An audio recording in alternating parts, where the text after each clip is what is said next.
सबसे पहले आप एक टोकरी को अच्छे से वॉश कर लें, क्योंकि एक और भी तरीका है आपकी जो ये बॉटल्स होती हैं इनको खुशक करने का। लेकिन अगर आपके पास वो नहीं है कोई कॉस्टली चीज़, आप घर की चीज़ कोई लें। आप 100 रुपये की बोतल आएगी, आप इस बोतल को 100 रुपये की ये टोकरी आएगी, आप इसको अच्छे से वॉश कर लें। और जब आपने बॉटल्स वॉश कर ली हैं, जो घर में जितनी भी खाली पड़ी होती हैं, देखें जो मैंने वॉश की हैं, तो इनको ड्राई करने के लिए हम इसी टोकरी का इस्तेमाल करेंगे। सबसे पहले इसका ढक्कन नीचे रखेंगे, उसके साथ इस तरह कर देंगे। ये देखें नीचे से हवा भी उसको लग रही है। और भी बहुत से तरीके हैं उसे खुशक करने के, लेकिन अगर आप ये वाला तरीका भी आजमाएंगे तो बुरा नहीं है। अब ये वाला तरीका आजमाएंगे तो ये भी बुरा नहीं है। इसी तरह आप ढक्कन को उसके नीचे रखें और उसके ऊपर आप उसका डिब्बा थोड़ा सा ऐसे टेढ़ा रख दें। इसके बाद भी ये देखें नीचे से हवा नीचे से अच्छी से उसे लग रही है। तो गाइस ज़रूरी नहीं है कि आपके पास कुछ ऐसे ट्रिक्स हों जिससे आप बॉटल्स को खुशक कर सकें। 100 रुपये की सस्ती सी टोकरी लें, उसके अंदर ऐसे ये सारे डिब्बों को आप ऐसे ड्राई करें। ये डिब्बे वो हैं जो मुख्तलिफ़ चीज़ों से खाली किए होते हैं, तो मैं उन्हें फेंकती नहीं हूँ बल्कि उन्हें इस्तेमाल करने के लिए रख लेती हूँ। तो ऐसे मैंने इसे होल नाइट के लिए रख दिया है। तो गाइस अब देखते हैं सुबह के ये किस हद तक खुश्क हो चुके होते हैं। तो चलिए देखते हैं कि खुश्क हो चुके हैं या नहीं। ये देखें ज़रा भी इसके अंदर पानी नहीं है, बिल्कुल खुश्क हो चुके हैं। तो इस तरीके से खुश्क करेंगे तो ये टोकरी है उसमें से हवा भी लगती रहेगी। लेकिन एक और तरीका भी है, उसके लिए हमें थोड़े से पैसे खर्च करने पड़ेंगे। तो क्यों ना हम वो तरीके की बजाय ये यूज़ करें जिसमें हमें ज़्यादा नहीं, सिर्फ 100 रुपये की टोकरी लें और जितने भी आप डिब्बे वॉश करें आप उसके अंदर आराम से रख सकते हैं। तो दूसरे तरीके के लिए हमें ये चुटकियाँ चाहिए होंगी। ज़ाहिर है इसके लिए आपको पैसे भी खर्च करने होंगे, 200-250 रुपये से ये कम दर्जन में नहीं आती। तो ये भी तरीका है। अगर किसी को ये अच्छा नहीं लग रहा है, वो कहते हैं कि हमें एक और तरीका बताएं, तो ये दूसरा तरीका ये भी मैं आपको अभी बताती हूँ। या चुटकियाँ जो भी आप इसे कहते हैं, आप उसके नीचे लगाएं और एक ट्रे की मदद से आप उसमें इसको होल नाइट के लिए खड़ा कर दें। तो ये देखें आप चुटकियों का इस्तेमाल करके आप इसे पूरी रात के लिए ऐसे खड़ा करेंगे, तब भी इसके अंदर से हवा लगती रहेगी और ये ड्राई हो जाएगा।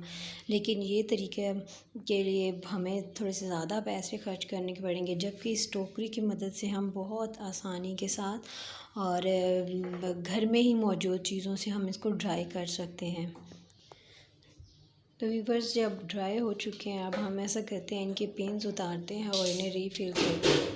हम इसमें कुछ भी डाल सकते हैं, जो चीज़ आपके पास मौजूद है, आप शॉपिंग करके लाए हैं वो हर चीज़ इनमें डाल सकते हैं। अब ये सारे बॉक्सेस मेरे बिल्कुल ड्राई हो चुके हैं और इनमें अब हम चीज़ें रीफ़िल करते हैं।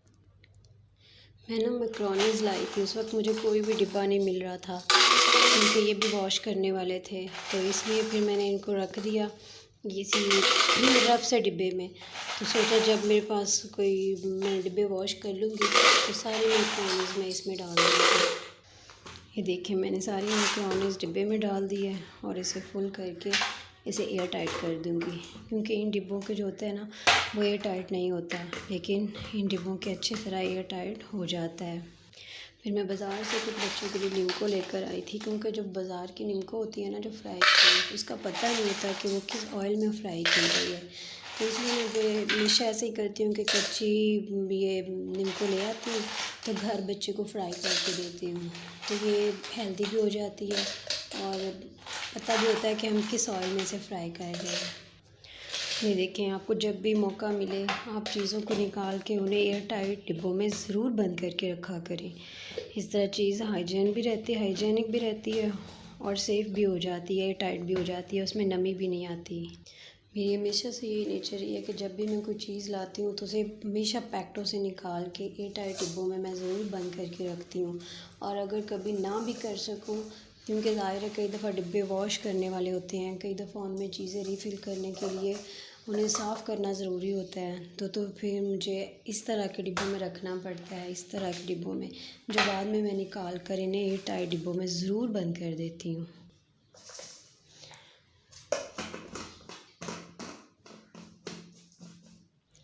तो गाइस इसमें ज़्यादा टाइम नहीं लगेगा। आप बस रात को वॉश कर दें टबों को और सुबह इनमें चीज़ें डालें और एक तरतीब के साथ जहाँ आप रखना चाहते हैं आप उन्हें आराम से रख सकते हैं। अब हम एक ट्रे लेंगे या आपके पास कुछ भी ऑर्गेनाइज़र है, अभी मुझे ना ऑर्गेनाइज़र्स लेकर आने हैं तो इसलिए फ़िलहाल मैं एक ट्रे से ही काम चला लेती हूँ ताकि अपनी जो चीज़ें हैं यहाँ से जगह साफ़ करने के लिए चीज़ों को धकेलना और कैरी करना भी आसान हो जाता है। तो मैं कुछ इस तरतीब से रखती हूँ ताकि उठाना भी आसान हो जाए और चीज़ें भी अच्छी लगें पड़ी हुई।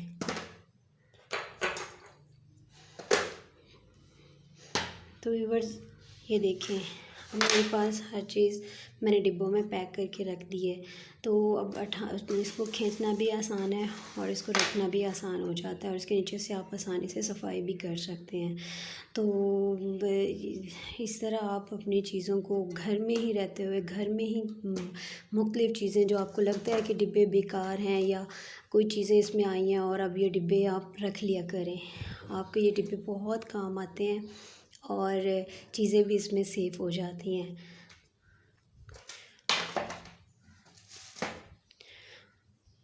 तो चलते हैं अब नेक्स्ट हैक की तरफ जो यकीनन आपको पसंद आएगा।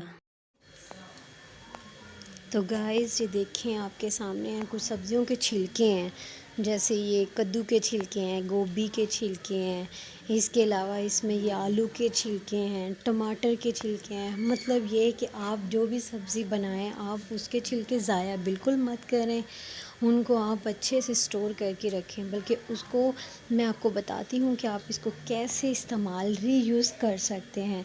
तो है ना मज़े की बात कि आप सब्ज़ियों के छिलके भी इस्तेमाल कर सकते हैं।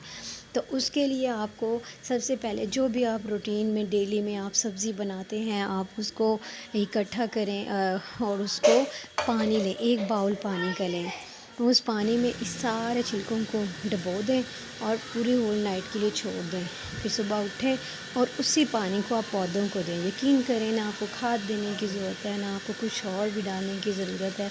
बस आप यही सब्ज़ियों वाला जो पानी है वो उसमें ऐड करें और वो भी आपका बेकार, सब्ज़ियों के छिलके बेकार नहीं जाएंगे। आप अपने पौधों को पानी दे सकते हैं और जो बाकी बचेगा आप चाहें तो उसको दोबारा रीफ़िल करें और उसको एक रात के लिए और रख दें, लेकिन सिर्फ एक बार और देना है। और फिर आप नेक्स्ट डे या उससे अगले दिन आप नई सब्ज़ियों के छिलके लें और उनको दोबारा से आप ऐसे भिगो के अपनी सब्ज़ियों को डालते रहें, अपने पौधों को, अपने गमलों को डालते रहें। घर में आपके जो भी पौधे मौजूद हैं उन सबको आप ये मत डाल सकते हैं। अब उसके बाद ये नेक्स्ट है प्याज। तो व्यूअर्स आप जानते हैं कि हर घर में प्याज लाज़मी है क्योंकि ये सब्ज़ी पकती ही प्याज से है। तो प्याज काटते हुए हर बंदे की आंखों में आंसू आ रहे होते हैं। आप उसके लिए क्या करेंगे कि एक टिशू लेंगे, टिशू को इस जहाँ प्याज काटना है, चाहे वो प्लेट है, चाहे वो ट्रे है, चाहे वो काउंटर पे आप काटते हो, तो आप एक टिशू लें और टिशू को आप एक ट्रे में बिछा दें। इससे प्याज का जो पानी है वो आपकी आंखों में बिल्कुल नहीं जाएगा। तो उसके लिए सबसे पहले आप टिशू को बिछाएं और उसके ऊपर पानी, या तो टिशू को गीला करके फिर रख लें या फिर टिशू रख के ऊपर पानी छिड़काव करें और उसका रुख आप अपनी तरफ रखिएगा। क्योंकि जब टिशू रखा होता है ना, तो जब आप प्याज काटते हैं तो प्याज की जो कड़वाहट है वो आपकी आंखों में नहीं जाएगी बल्कि वो टिशू पे ही रह जाएगी। तो अब प्याज काटना मुश्किल बिल्कुल नहीं रहेगा। आप ऐसे हैक्स और ट्रिक्स यूज़ करें और उससे आप प्याज को कट करें। अब देखिए मैं आपको कट करके भी दिखा रही हूँ। आप आराम से जिस तरह का चाहे मोटा काटना है, बारीक काटना है, जिस तरह का भी प्याज काटना है आप अब प्याज काट सकते हैं। उससे आपकी आंखों में आंसू बिल्कुल भी नहीं आएगा क्योंकि जो भी प्याज काटती है वो टिशू के ऊपर रह जाती है। तो व्यूअर्स अगर आपको मेरे ये हैक्स, जो छोटे छोटे हैक्स हैं, अगर एक भी पसंद आता है तो मुझे फॉलो लाजमी करें, मुझे सब्सक्राइब करें, मुझे शेयर करें। तो आपका तो कुछ नहीं जाता, आप अगर शेयर करते हैं तो मेरा भला हो जाएगा। तो ये छोटे के टिप्स जो होते हैं, ट्रिक्स होते हैं, मैं आप सब के लिए लेकर आती हूँ। तो मुझे यकीनन आप लोगों की जो सपोर्ट होगी वही मेरे चैनल को आगे बढ़ाएगी। तो ये देखिए मैंने प्याज बिल्कुल काट लिया है। और आराम से कट गया, बिल्कुल भी मेरी आंखों में आंसू नहीं आए। तो अगर आपको ये वाला हैक्स पसंद आया तो मुझे लाज़मी कमेंट में बताइएगा। अब आपको बताती हूँ कि जब आप प्याज काट लेते हैं तो आपके हाथों में स्मेल आने लगती है। तो इस स्मेल से बचने के लिए आपको मैं एक बहुत ही खूबसूरत सी ट्रिक बताती हूँ। हर दफ़ा तो ऐसा नहीं होता कि आप प्याज काटो फटाफट जाओ साबुन से हाथ धो के आओ। तो ये एक टमाटर है ना, मज़े की बात कि टमाटर से आपके हाथों की स्मेल चली जाती है, प्याज वाली स्मेल। तो आप जब भी प्याज काटें उसके फ़ौरन बाद आप टमाटर काटें। आप एक बार ज़रूर ट्राई करिएगा। प्याज काटने के बाद आप जैसे ही टमाटर काटेंगे तो आपके हाथों से बिल्कुल भी प्याज की स्मेल गायब हो जाएगी और अब आराम से बाकी सारा किचन का काम कर सकते हैं। लास्ट में अपने हाथ धो सकते हैं। तो ये देखिए मैंने सारा टमाटर जो हंडिया में डालना था वो प्याज के साथ ही कट कर लिया। मसाला जो बनाना था, अदरक, टमाटर या हरी मिर्च वटेवर जो भी आप डालते हैं वो सारा कुछ साथ ही काट लेती होती हूँ। तो टमाटर काटा और अब मेरे हाथों में बिल्कुल महक नहीं आ रही, क्योंकि मुझे बाद में बड़ा इरिटेशन होती है जब प्याज की महक हाथों में से आती है, तो मुझे बड़ी उलझन होती है। तो इस तरह देखें प्याज भी कट हो गया और साथ टमाटर भी कट हो गया और आपके हाथों की महक भी बिल्कुल गायब हो गई। तो अगर आपको मेरा ये हैक पसंद आए तो मुझे सब्सक्राइब और मुझे कमेंट सेक्शन में ज़रूर बताइएगा।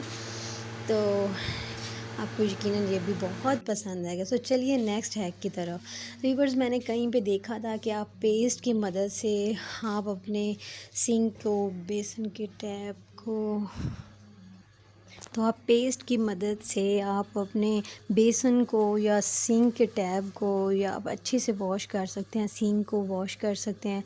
तो पेस्ट की मदद से आप जितना भी ज़ंग लगा हो, वाटर स्टेन हो, वो सब साफ़ हो जाता है। तो व्यूअर्स, मैंने जस्ट एक ट्राई करने के लिए कि ये काम करता है या नहीं, मैंने सोचा अगर ये काम किया तो फिर नेक्स्ट मैं वीडियो बनाऊंगी जिसमें आपको सारा अच्छी तरह से साफ़ करके भी दिखाऊंगी।